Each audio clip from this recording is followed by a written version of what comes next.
In this video I want to talk about designing the dining room.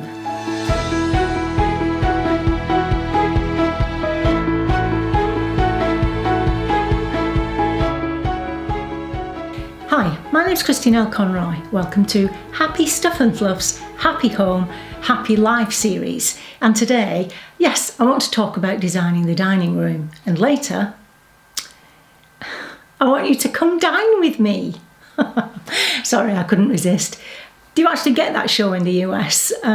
Charlotte and I used to love it when it very first came out in the UK. But I won't be cooking for you.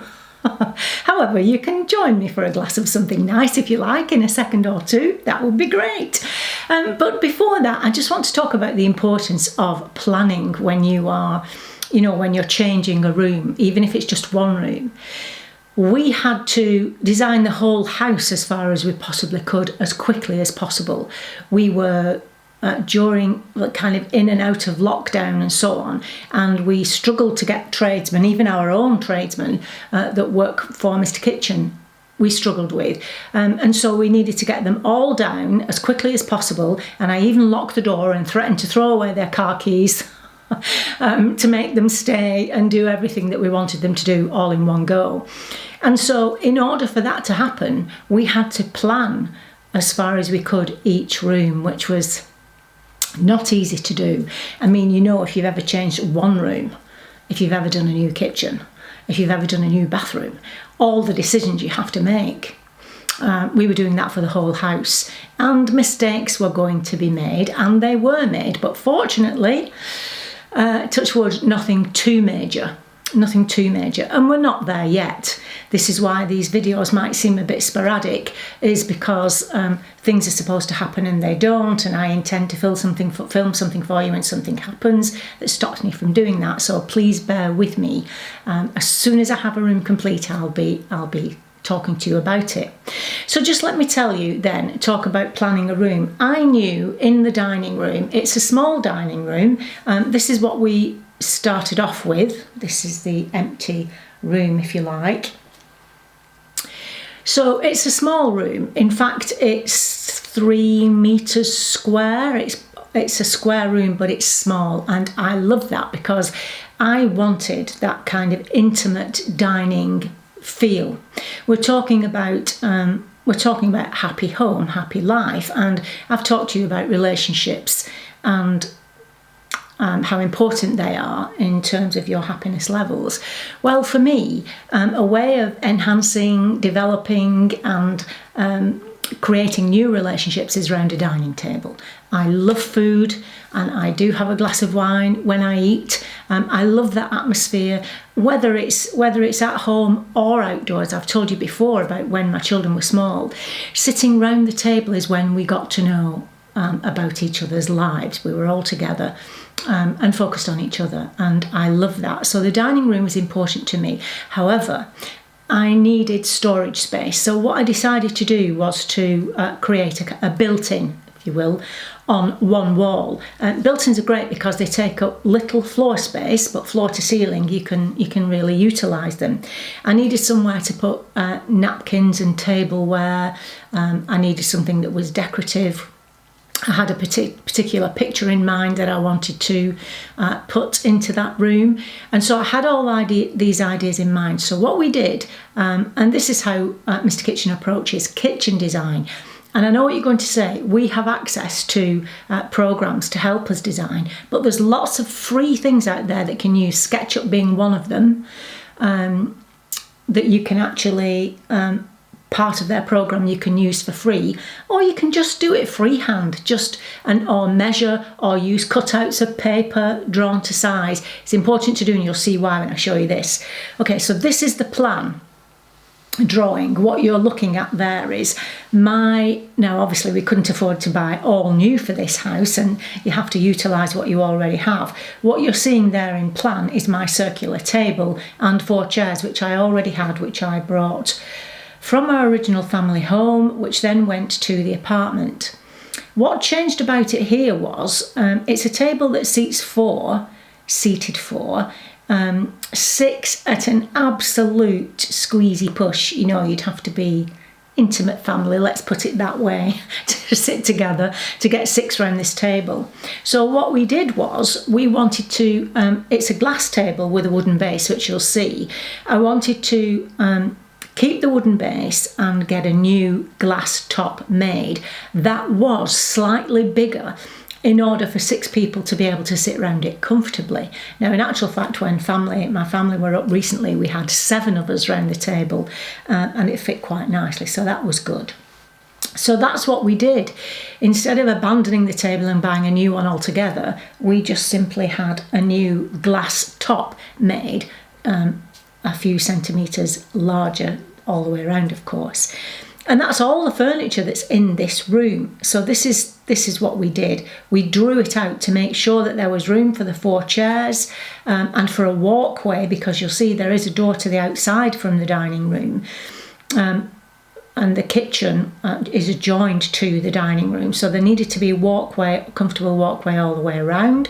I wanted 3 big drawers that you can see there, to be able to put things like napkins, everything that we need to dine with, dinner services and so on, in the drawers at the bottom, and then more decorative items at the top. So that's what we did. We planned it out meticulously. So that then, from there, let me know that, right, all of these things are going to fit in this dining room. So that was the first stage in the planning of this dining room. Now, the programme that we have allows us to develop that a little bit further, and this is what you're looking at here. This was the very beginning, with very little detail on it, but this is then a 3D representation of the plan drawing that you've just seen. 4 chairs, the built-in at the back, and what you can see there is a barn door, which I thought I might quite like in that room. So we put that in to see how that would fit, and this is the way to go about it if you are designing a room. Just plan it out, take the time and be patient to plan it out. So we did this for every room. Now, as we already had the table and chairs, and I knew, and you'll see why I chose the particular wood I chose for this built-in further on down the line, but this then became our dining room. Okay, so get yourself a cup of coffee or a cup of tea, or if you're not watching me until early evening, get yourself a glass of wine and come dine with me. Welcome. Come and join me. I've set a place and there's a glass of wine waiting for you. And if you prefer white or you drink water, it's in the fridge, which is right behind you in the kitchen. But I'm not talking about the kitchen today. This is the dining room. Now, you saw the plan view of the dining room, and then we translated that into a visual, and then here we have the actual dining room. You know that saying about thoughts become things? That's what design's all about. You think about an idea, you plan it out, and then we were able to see it in visual form, and now we've got the actual real thing. I love that process. I absolutely love the process. Before we talk about the built-in behind me, I just want to talk about a few of my favourite things on the table, actually. Of course, I'm starting to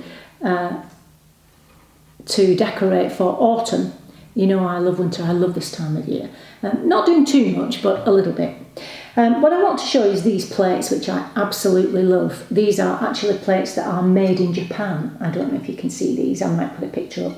They're actually made in Japan, that's where they come from. And I'm collecting from this particular shop different designs and different colours and so on, which is why I have the flatware, which is gold and silver.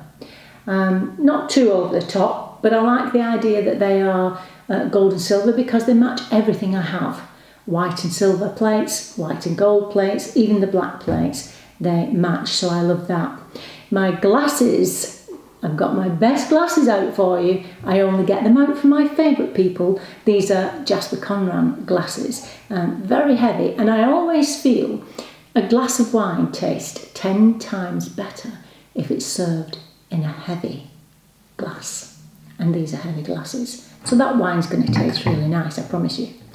Okay, So, this is the dining room. The table itself, I mentioned, we had a bigger table made so that we could fit 6 round easily. More often than not, there's 4 of us, but now we know we can fit 6. Unfortunately, I don't have 6 of these chairs. Now, you know I'm interested in wabi-sabi, I'm interested in Japanese design, but I'm also interested in mid-century modern. And these chairs that you can see here are Werner Panton chairs, original Werner Panton chairs.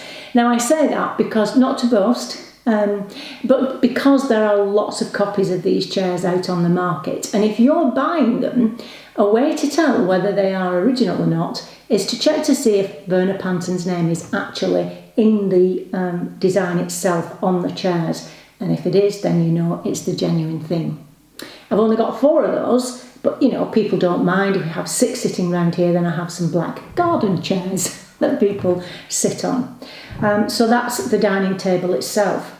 The built-in behind me, you can see we've backlit that picture again. I'll talk about that in a second.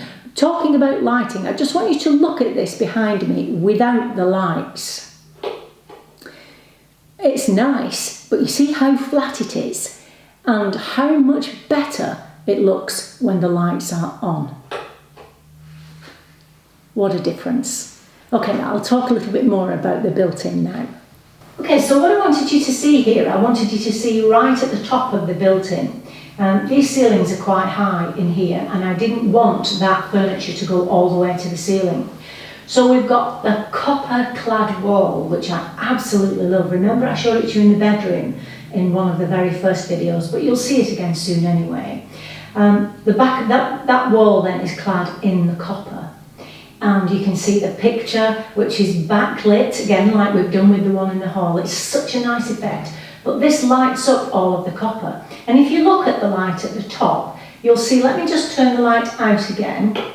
So that's the wall in darkness. And then when the light comes on again, you can see that that space between the top of the built-in and the ceiling is also lit up. That's because we've got a strip light up there that's aimed at the wall, which lights up that whole area.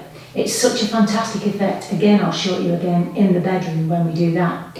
You can also see right there in front of you the light fitment in here, which is kind of spread over the middle of the dining table. Now that light could possibly come down a little bit more, a little bit closer to the dining table. I think they reckon about 36 inches, but what I didn't want it to do was to come down in front of the picture, because that would spoil the effect of that huge, lovely backlit picture there. The light would have been in front of it and would have spoiled it, so I didn't want that to happen. Okay, so you can actually see the drawers there now. Look, the whole unit looks a little bit like it's floating, and they are handle-less drawers, so you literally just press those and they open. In there are all of my pots, dinner services, table mats, tablecloths, everything that you need close at hand to set the table with, which is obviously great. Okay, so you can see there we have a cupboard, which is a lift up cupboard, and I have my Jasper Conran glasses in there, ready to serve when you come for dinner. Now you can see the light shining down from underneath that cupboard. Something to remember about lighting. Those lights are recessed into that cupboard so that when you're sitting down at the dining room table, you don't see the source of the light. Now, we're not lighting experts, but I don't like you to be able to see where the light's coming from. That's something that's important to me. I like the effect of the lights, but I don't want you to see where it's coming from. As you can see with the backlit picture there, you can't see the light there, and the same with the lights in the unit. So that's something just to consider when you're thinking about your lighting, not just in built-ins, but whatever you're doing really. Okay, so there's the dining room. That's the whole thing. I'm still waiting to put a picture on the wall on the right hand side. I'll possibly leave the left hand side, although I like my artwork. I think, you know, too much of it is too much, and the star of the show here is obviously the painting in the built-in. I like to leave at least one wall, if not 2 walls, free from artwork.